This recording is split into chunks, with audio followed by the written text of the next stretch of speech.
The boy didn't cry when he said it. That was the part that stayed with her. He came in the door, set his backpack down, where he always did, then walked straight to her without the usual detour to the kitchen. He hugged her around the waist, tight, careful, like he was bracing for something, and leaned his face into her sweater. They ate at a restaurant. He whispered, breath warm through the fabric. I waited in the car for 2 hours. She didn't pull back. She didn't ask which restaurant or why or where were the keys. She didn't ask because she could feel the way his body had already made a decision. If she asked too much, the words might scatter. So she just held him until his shoulders loosened. Okay, she said, once. Not reassurance. A marker. After he went to his room, she stood in the hallway and noticed details she would later replay.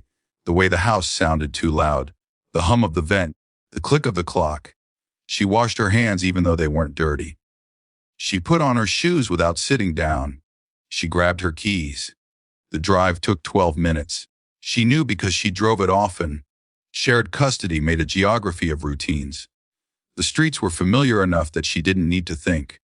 Her thoughts, when they came, arrived in fragments. 2 hours, locked car, restaurant. She remembered past exchanges she had smoothed over.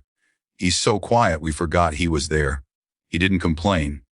You know how he is. She remembered saying thank you when she meant please do better. The house came into view. Lights on. Cars in the driveway. Normal. She parked and walked in without knocking. The door was unlocked. It always was. It had once felt like trust. They were in the kitchen. Wine glasses on the counter. A paper bag from a bakery folded open. The smell of sugar still fresh. Conversation stopped when they saw her.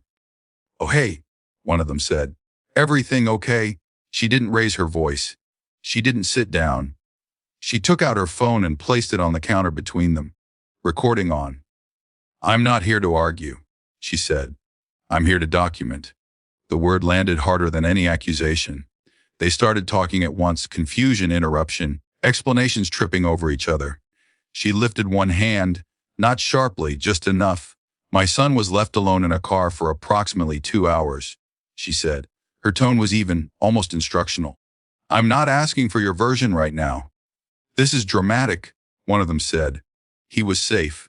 She nodded once, as if acknowledging a point in a meeting. That's something an investigator can determine. The word investigator shifted the air. She didn't threaten. She didn't list consequences. She did something simpler. She called the non-emergency line for the police and put it on speaker. Hello, she said when someone answered. I'm reporting a potential child neglect incident. I have reason to believe my 8-year-old was left unattended in a vehicle for an extended period earlier today. The silence behind her was complete. No shouting, no denial, just the sound of someone setting a glass down too hard. The dispatcher asked questions. She answered them plainly. Time, location, names. She didn't embellish. She didn't need to. When the call ended, no one spoke for several seconds. You didn't have to do that, one of them said finally. The words were thin, stretched tight.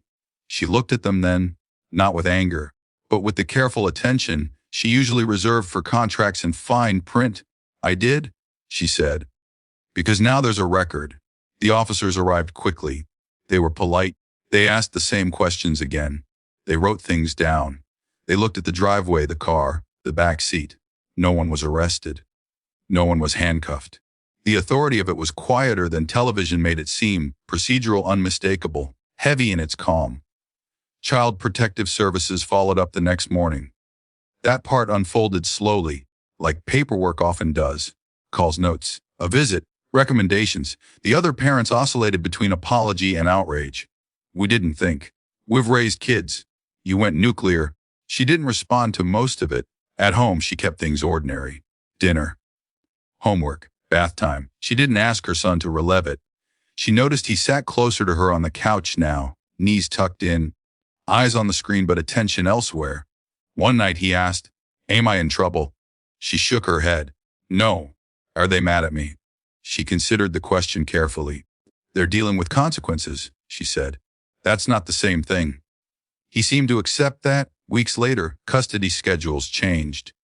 Not permanently, under review was the phrase used, but enough to alter the rhythm. School staff were informed. Drop-offs adjusted. Everything acquired a layer of observation. She heard through mutual acquaintances that she was being called difficult, unforgiving. Someone said she had overreacted. She didn't correct them.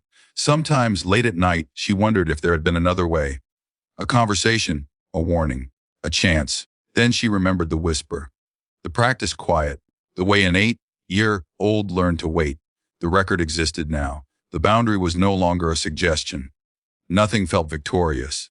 There was no relief, exactly, only a steady sense that something essential had been restored, even if it cost more than she wanted.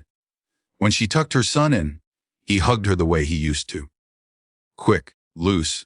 Before turning off the light, she paused in the doorway and looked back at him, safe, asleep, unremarkable in the best way. She didn't know what the long-term outcome would be. Relationships might fracture.